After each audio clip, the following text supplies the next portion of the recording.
daily soccer podcast with the Global Sports Podcast Network. Hello everyone and welcome back to the Daily Manchester United. We've slept on it. We still feel about the same. My name's Kieran. On today's episode, I'm joined by Tom and we're here to, that didn't happen. We're looking ahead now to the game against Burnley. And surely it can only get better from here, right? Right?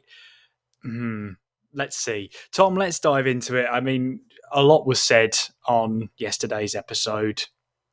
I don't think a lot more could be said to explain or even revisit what happened. I think we've just sort of laid that stone to rest. Well, yes, I would say that United fans have stomached more than enough after what happened last night. Grimsby fans had a night to remember. I mean, there's even former colleagues of mine that went to the game that had a night to remember as Grimsby supporters. So, we just got to put it behind us now and just focus on the last game before the first international break of the season, and that is against Burnley at Old Trafford. Doesn't fill me with a lot of hope, though.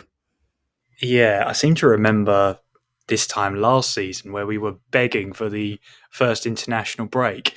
The more things change, the more they stay the same, it seems. So how much progress have we actually made in a year? Because we started off last season with a win. We started off last season with a win, and then we lost the next two. I'm trying to think what the fourth game was, if it comes back to me. But I know we played, home, away, and then home again. So I thought it'd be an away game after that one.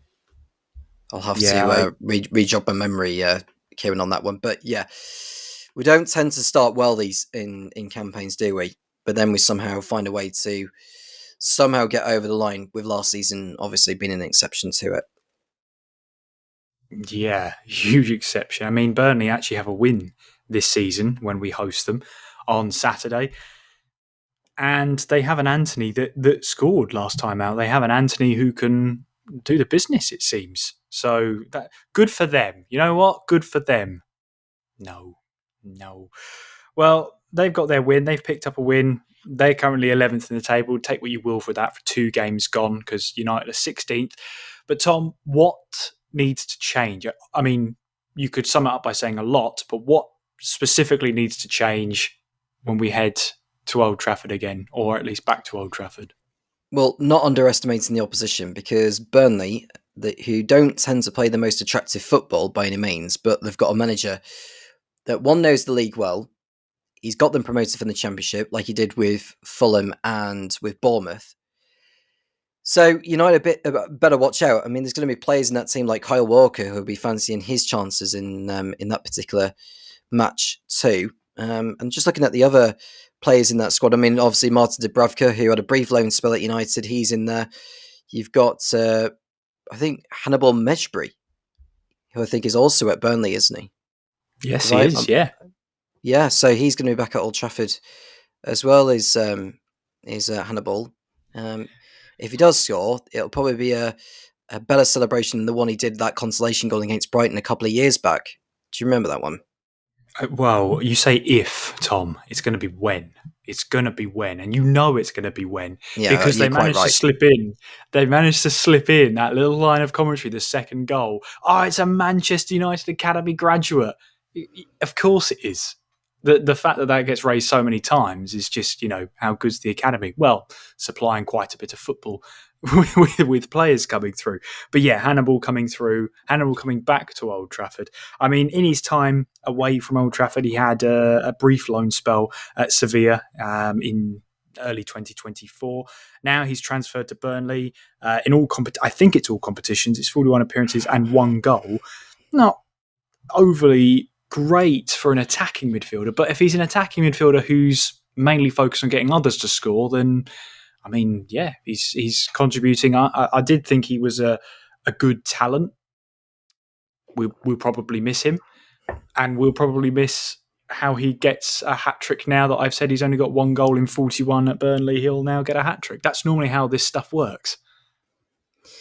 And who knows? I mean, if Onana's in net again with his butter gloves, then I'd imagine that Yeah, that's when Burnley will pounce. But I keep seeing clips on social media of the worst mistakes that Onana has made.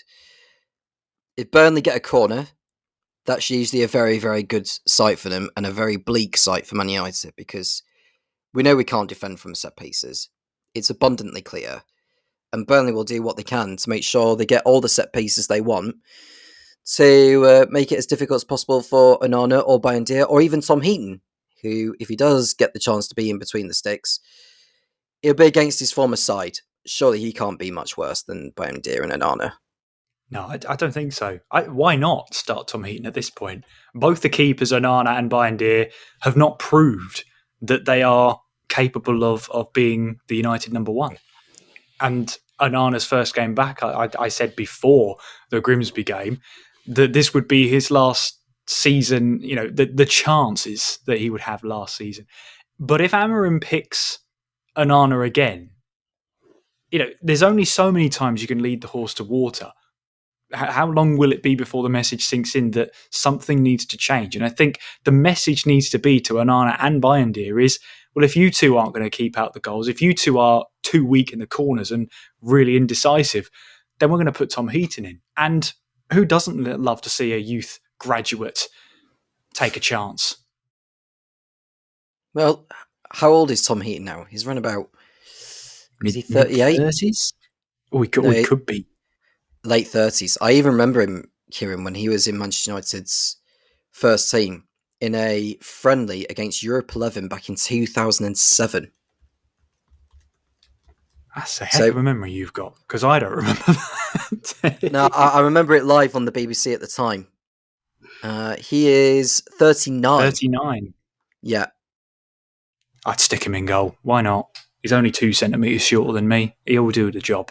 He'll do the job. But in all seriousness, why not? At this point, what else have we got to lose? Well, we haven't got a lot. I mean, I just want this new Belgian goalkeeper to get over the line by the time deadline day comes around, because if we get to deadline day and we've not signed any more players, we're basically doomed for the next 4 months at least. Yeah, when you put it like that, it's not good, is it? No. There just needs to be some morale being put back into that team, Kieran, and it's a matter of time before it comes. But it's got to come very, very soon for Amirim. I said in that WhatsApp group that if we get to the October international break and we've not won a game by that point, does Amirim stay in the job? I want him to stay in the job, and I think he should, but we're not the ones making the decision about his job situation. It's the Glazers at the end of the day.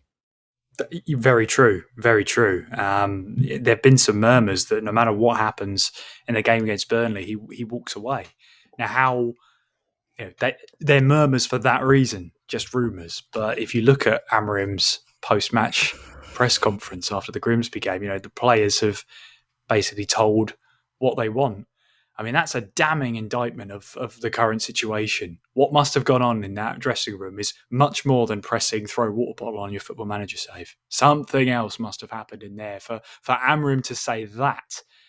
I mean, in all fairness, you lose to a League Two side, 3 divisions between you, there are going to be some choice words to be said. You can't really defend the team, but if the team can't take a bit of criticism, I don't know what to say.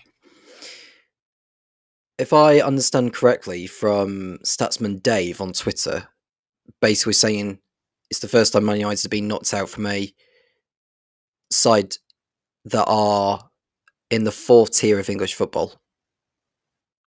I think I stand correct with that one. That is just unreal. But going back to saying about Amirim's comments in the press conference, it's not quite Antonio Conte at Tottenham, and it's not quite in other press conferences with managers.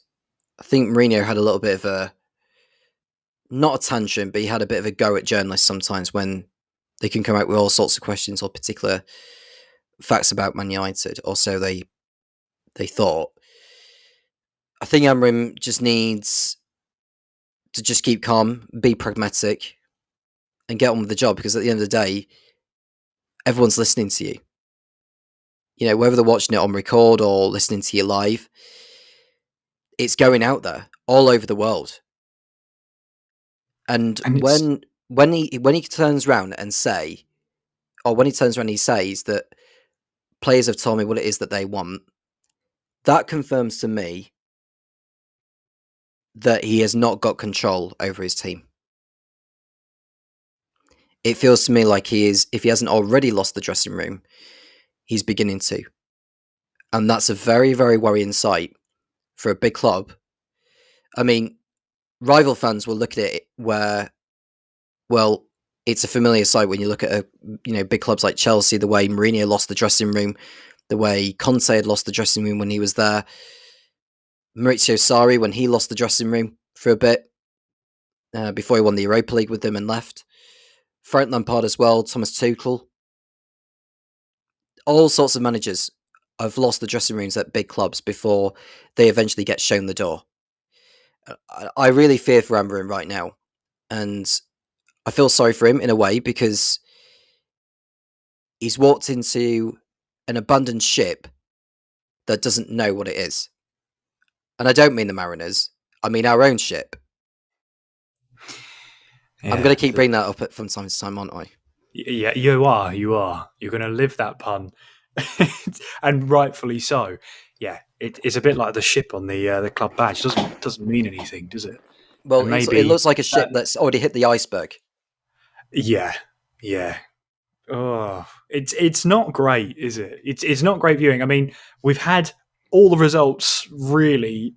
I mean, 2 losses and a draw for the first three games of the season. And the only one you could really say where maybe we deserved a bit more was the Arsenal game, which you look at the fixture list, how is that even possible? Of all the teams that I thought maybe we were going to struggle the most against, it would have been Arsenal because of what they showed once they went 1-0 up. They were rigid. They're just so resilient. They're so difficult to break down, and they're very organised in that defence. And their set pieces, well, they sure know how to attack them. They sure know how to defend them as well. Then again, Manchester United with set pieces is pretty much on the other side of the scale on that sense. But of all the fixtures, this should have been a win. We should have been putting that game to bed and saying we're through to the third round. Solid job, did what we needed to do. Let's move on. But no, we're going to be looking back at this and thinking, is this the turning point? Amirim, when he first came into the job, in theory, this should have been Amirim's third game in charge. And what sort of impact would that have had that early on in his tenure? But the point was, he had to take the job. It was now or never, the United board said.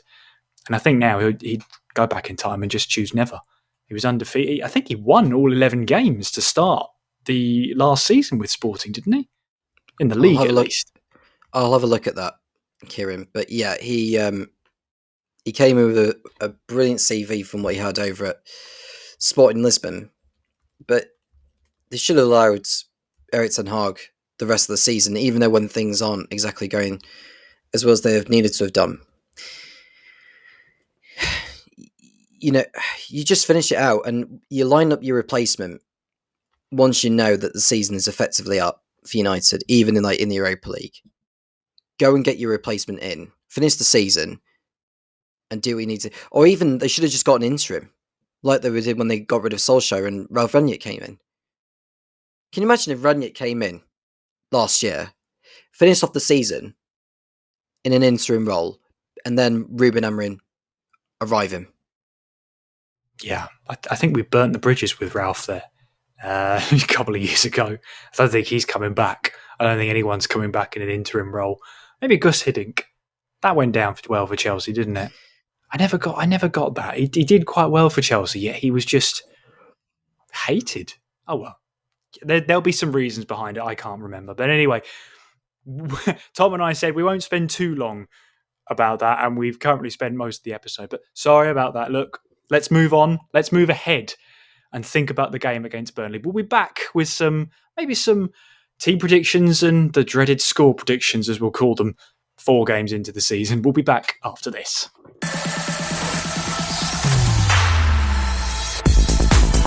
Your daily soccer podcast with the Global Sports Podcast Network. Your body is unique. And Global Sports Podcast Network has partnered with Bionic, the world's most personalised supplements. Bionic provide 100% tailor-made supplements designed to deliver precisely what your body needs at exactly the right levels to optimise your health. No guessing. So click the link in the show notes. Use the code GSPN2025 for 40% off your first month's subscription. Bionic. Don't settle for off-the-shelf solutions made for just anybody. Get what's right for you right now.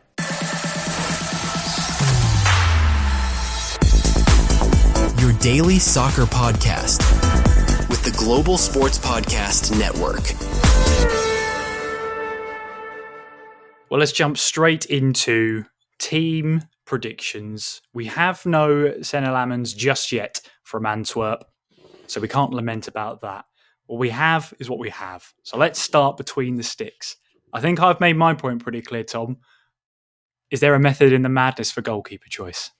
Well, we know who should be in, but it's what Amirim will go for. I'd want to see Tom Heaton in there, but I think he's going to end up going for Bayindir, Do you know what? I think he's going to go with Onana. And I think it's going to shoot himself in the foot. I'll be honest with you. I agree. I would love to see Tom Heaton, and I think Tom Heaton should start. Madness in this, but he should. You laughed at me when right. I said Tom Heaton would be the man in between the sticks before the season Did started, I didn't you? laugh? I think it was Did I either you laugh? or Sam. I think it was either you, Sam, or Niall. It was one of you three when I came out and suggested that Tom Heaton would be in goal for Manchester United against Arsenal, and I got laughed at by whoever it was in the team. That does sound like a me thing to do. Yeah, you're right. You're probably I'll have to go back and check. But anyways, if that was, I'm eating humble pie now. 4 games into the season, yeah, get Tom Heaton in there. That's it. Job done. Let's see what he can do. Okay, let's have a look at the back 3 then. The centre backs. Who are you thinking will take to the start then? I think he's going to put back in the 3 that were at the weekend: Euro, Maguire, and De Ligt. Okay, I forgot that the cup match was midweek. I was about to say, what? Like, what's going on with that? Weekend, No, right, I said. Yeah, I know. Yeah, that's fine. It didn't click for me for a second there. No, that's fair enough. I think it's a good combination. Euro. I think a little bit of an off day at Fulham, but we know what he can do. He's a very talented player, and he's got a bundle of potential underneath him. So yeah, it makes sense. It just makes sense. We should probably point out as well that Martinez still not back. Niles mentioned that he's the butcher of the side, but I do think we do play better with him in the team, and we are missing that sort of integral part of the defence. I think we'll be a better team when he comes back. How much better? I'm not too sure, but he's out for now. De Ligt in there as well. Yeah, I mean, he's been solid. He's been probably our best player of the season so far. And at the moment, he's the first name on the team sheet for me, De Ligt. Cool. And I think De Ligt's been fine so far. I mean, question marks over that goal at Fulham that Emil Smith-Rowe had put in. Smith allowed, De Ligt allowed that to happen. And but it was Dallo who me and Niall felt was most responsible for that. But yeah, I think De Ligt has been one of our better players out of the lot so far, but we're only a few games in before he can really judge it all. Right, wing backs, who are we going for? Ooh, see, I prefer Ahmad at the right wing back role. Now, will he play there? I'm not so sure because he didn't have a great game. We've been talking over the past few episodes, past few months, how Ahmad is one of those players who, well, one of our best last season, got that injury over the winter, and it sort of stunted any momentum we had in that winter period and made it a very dreary, festive period by all accounts. And to put so much pressure on the youngster, youngster 22, 23 now is Ahmad. He should be stepping up in those games, and he was getting frustrated at Grimsby. So does he sit out this one? Maybe. I just don't think Dallo did a very good job at all. neither one of those starters down the right hand side really inspired any confidence. And with no Mazraoui, he's still pretty much a doubt for the side. I think he'll probably put Ahmad at right wing back. I see it happening because it would then allow us to attack Burnley from the off, at least hopefully from the off. Yeah, I'll go with Ahmad, and I don't think there's a debate who's going to be on the left wing back, is there? No, I think Dorgu's been great. He has. He's hitting the crossbar against Arsenal. I felt sorry for him there because that deserved a goal from the strike alone. But he's been great. He's been a real threat down that left. Just to correct myself from a little bit earlier, it was Shaw that started against Fulham, wasn't it? Yes. It was Maguire who came on, so it was Shaw. I mean, to be fair, you could go for any of those four to put in the back three, couldn't you? Yeah. Oh yeah. So I think Luke Shaw will start on that left hand side. I think Amirim sees something in Luke Shaw as more of a centre back who's able to drift a little bit wider rather than a left wing back, because we know obviously the injury troubles that Luke Shaw has had. Makes sense to drop him into that wider centre back role so that at least he has some freedom of movement there, but we're not relying on him outright to provide the width down the left hand side. Dorg is doing a fantastic job of that already. We'll move on to the holding midfield then. What's it going to look like? I have a feeling it's probably going to be Casemiro and Fernandes in that holding midfield. Yeah, I would Is that go something with you'd that. agree with? Yeah, I would go with that. Ugarte's been abysmal this season so far. He was just inept, playing in the middle of the park at Grimsby, and he just got totally bullied out by the midfielders from the Grimsby side. So I wouldn't want to start Ugarte at all. I think Casemiro and Fernandes are probably your best two, but again, I still don't see Casemiro finishing the game itself. He'll probably get subbed off and Ugarte coming on, or maybe Mason Mount could drop into a box-to-box midfield role, maybe, as an option. He put in a shift as a makeshift wing back, didn't he? Got an assist. He didn't do badly at all, did he? No. I mean, the only thing he hasn't tried yet is goalkeeper, isn't it? And I still think he'd smash it. Actually, centre back. I don't think he'd do as well at centre back. But as a utility player, he's playing up top. He's playing in the attacking midfield. He's played as a wing back now. You see more and more why Amirim is just such a fan of Mason Mount, and he's a hard worker right now. And all he's missing really is a goal for himself, and he deserves it. So that calls into question. He'll probably will he start? See, we get to the front three now, and I think. See, what's happened in the first game against Arsenal worked quite well. You had Cunha, you had Mbeumo, and you had Mason Mount as sort of that. It was kind of a rotating triangle. No one was a sole striker. But I think what good that did when we were attacking and it was rotating and it was kind of slightly unpredictable, what it lacked was that all-important finisher. No one who's in the box there. I call back to the Arsenal game because of Dorgu sending in a ball into the box and there's nobody there. I think that triangle could work, but you can't rely on balls into the box because there's going to be nobody there to try and get the ball in the back of the net from that position. So it's almost like creatively, yes, it's great, but then they've got no one to actually have that killer instinct in front of goal. So who are we putting as our attacking midfielders behind the number 9 who we know is going to be? I think it is going to be Mbeumo and Cunha. Yeah. They've had strong starts. I mean, Mbeumo's been great. I did worry when he had the high price tag, the mid 60 millions. He's been good so far. What he needs is a Premier League goal. He's got the goal against Grimsby. The shining light of that game. And I think Mbeumo's one of those players I see. He'll put the penalty miss behind him. I think he's a professional, so we'll see how he gets on. And what he needs to do is just hit that ground running against Burnley, get a goal early on, put Grimsby behind him and press on. I think he can do it. Yep, I'm going to go with Mbeumo and Cunha in the attacking mids. And the striker, I think it's going to be Sesko, isn't it? Yeah, it might be Sesko. but it might also be Mount because he tried that against Arsenal when it had potential. But would he go for it? See, what would I go for? I'd probably put Sesko up top. What would Amirim go for? Sometimes it's a bit trickier to decide what he's going to do. I was wondering what's happening with Mainu because he's clearly not very happy at the club at the moment.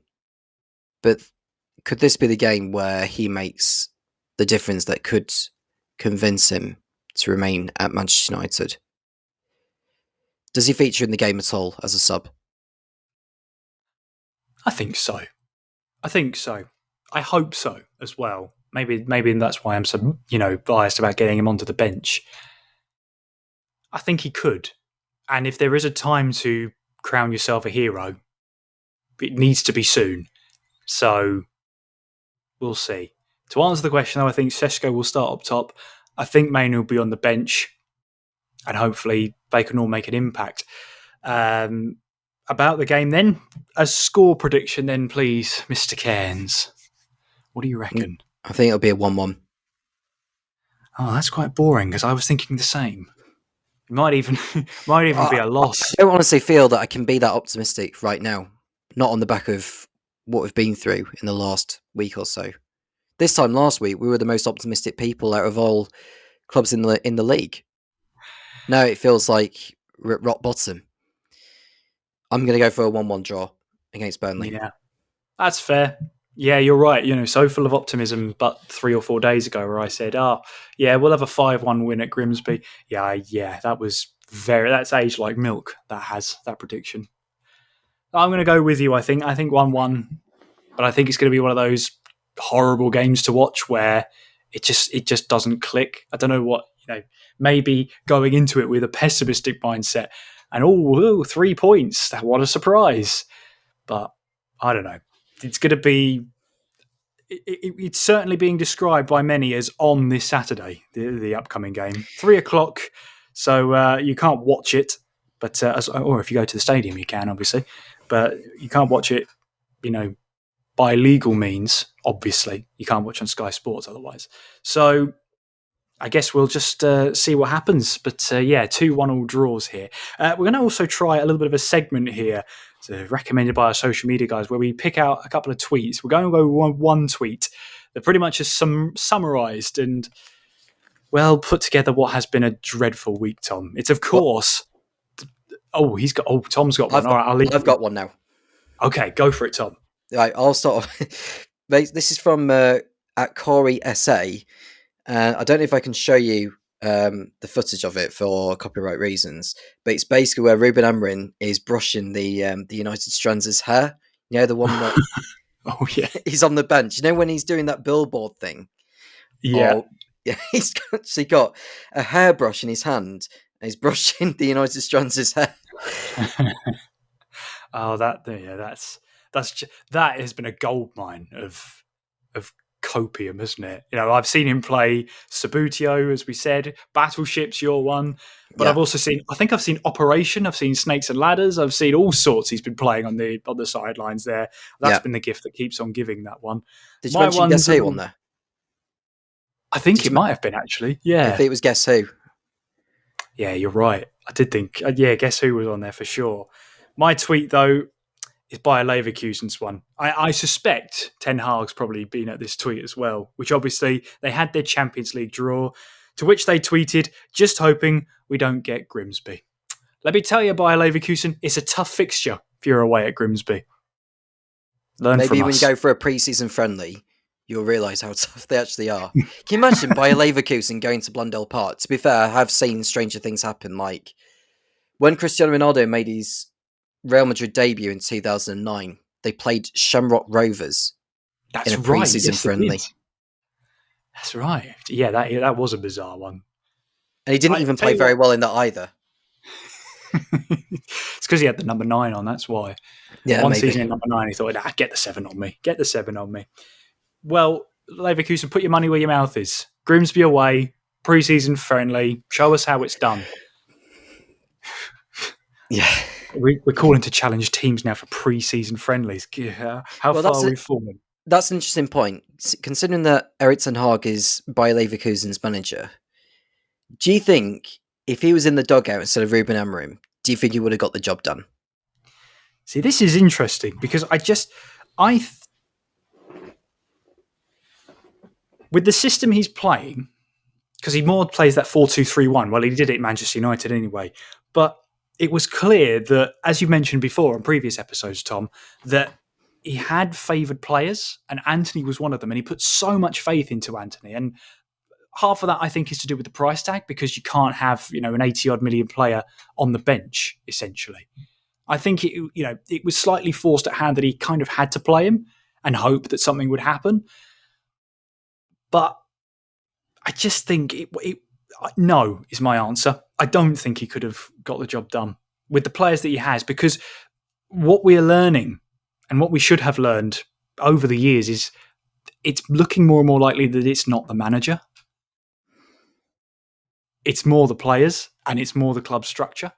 No matter who we've brought in, the best of the best, Mourinho was able to give us a Europa League title. Louis van Gaal got us an FA Cup.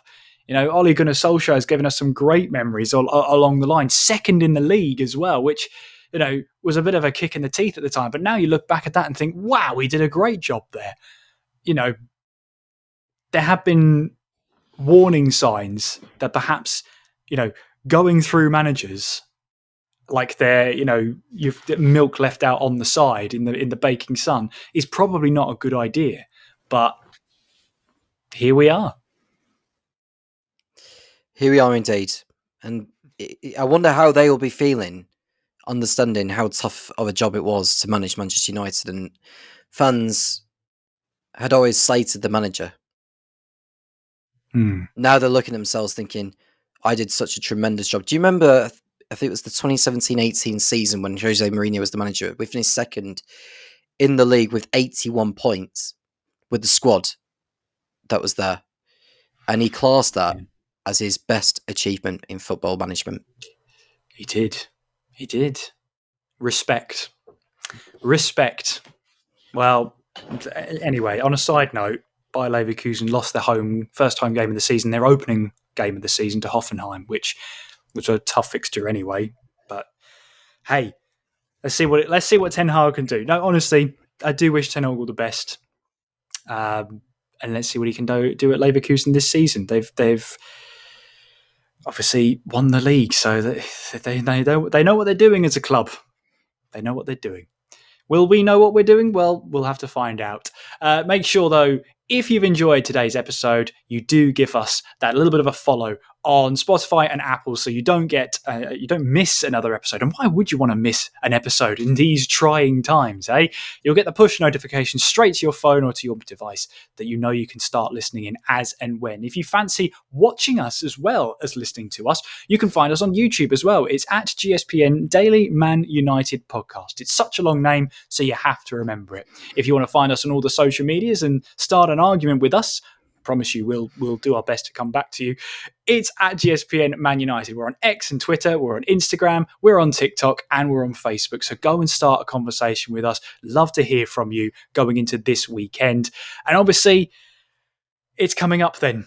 The home game against Burnley. We've got the two pessimists here who predict a 1-1 draw. But to be honest, can you blame us? How wrong will we be? And will Seshko finally get a goal, having gone 10th in the penalty spot? Only time will tell. We'll find out on Saturday. In the meantime, try and enjoy your weekend, and we'll chat to you after the game on Saturday. Till then, take care of yourselves. We'll talk to you soon.